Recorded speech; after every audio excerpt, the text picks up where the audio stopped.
When Count Dooku came onto the scene in Star Wars Episode 2, I don't think we really appreciated his political genius and acumen as a Sith Lord. All of it was really flushed out in the Clone Wars cartoons as well as legends and canon sources. Today, I want to look at his descent to the dark side while still being a Jedi, particularly immediately after he left the Order.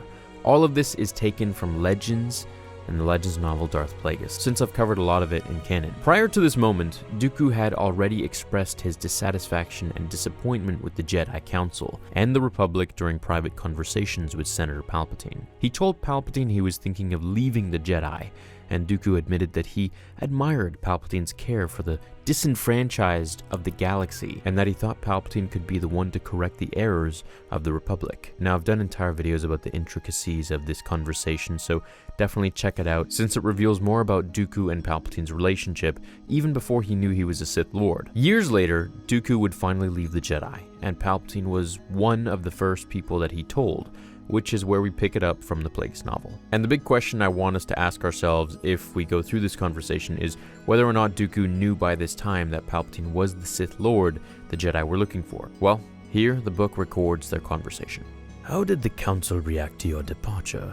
Palpatine asked. "Not well. They demanded more explanation than I was willing to provide," replied Dooku. Palpatine shook his head in confusion. "Are you planning to instigate dissent?" Dooku smiled faintly. "My first order of business is to reclaim my title." "Count Dooku," Palpatine said, assessing the sound of it. "Somehow it suits you better than Master Dooku." "I'm tempted to adopt a new name altogether." "A new beginning," Palpatine said. "Perhaps I should do as you've done." "As I've done," Palpatine said with a measure of reluctance. "Call myself Dooku, as you retitled yourself Palpatine." "I see." He paused for a long moment. "I understand that Qui-Gon fell to a lightsaber." Dooku's head snapped around. "The same Sith he confronted on Tatooine." "Does the Council know anything at all?" asks Palpatine. "Not even his Sith name," Dooku said, "but they know that there is another." "How could they?"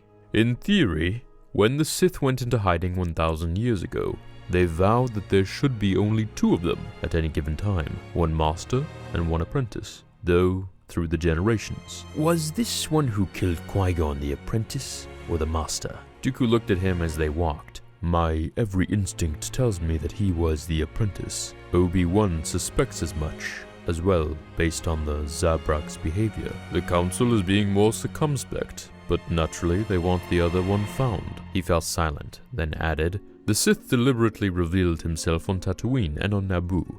It amounts to a declaration of war." Palpatine came to a stop. "How would one even begin to know where to look for this other Sith?" "I'm not sure," Dooku said. "Now that I'm no longer a Jedi, eventually I will find him, or her, and with any fortune, before the Jedi do." "To avenge the death of Master Qui-Gon," Palpatine said, nodding, and aware that Dooku was staring at him intently. "The thought preoccupied me for some time, but no longer." Palpatine turned his head slightly. "Then why seek this one?" "I suspect that Naboo was only the beginning, a kind of opening salvo. The Sith want to see the Republic brought down, much as you and I do." Palpatine didn't respond for a long moment. "But to ally with a Sith?" "For many, they are the embodiment of pure evil, but the Council knows differently. What separates a Sith from a Jedi is the way each approaches the Force. The Jedi Order has placed limits on itself, but the Sith have never shied from incorporating the power of the dark side to accomplish their goals." "You wish to learn the secrets of the dark side?" "I confess that I do."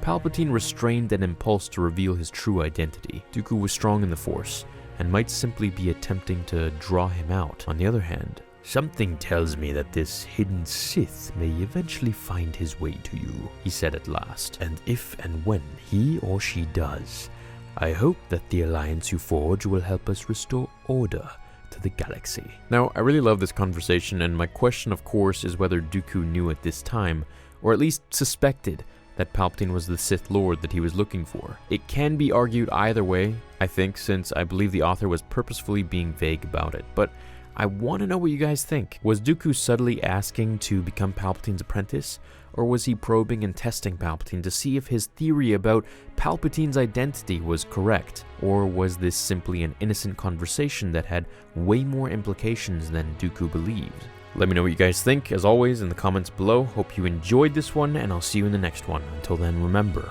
the Force will be with you, always. Now, fulfill your destiny.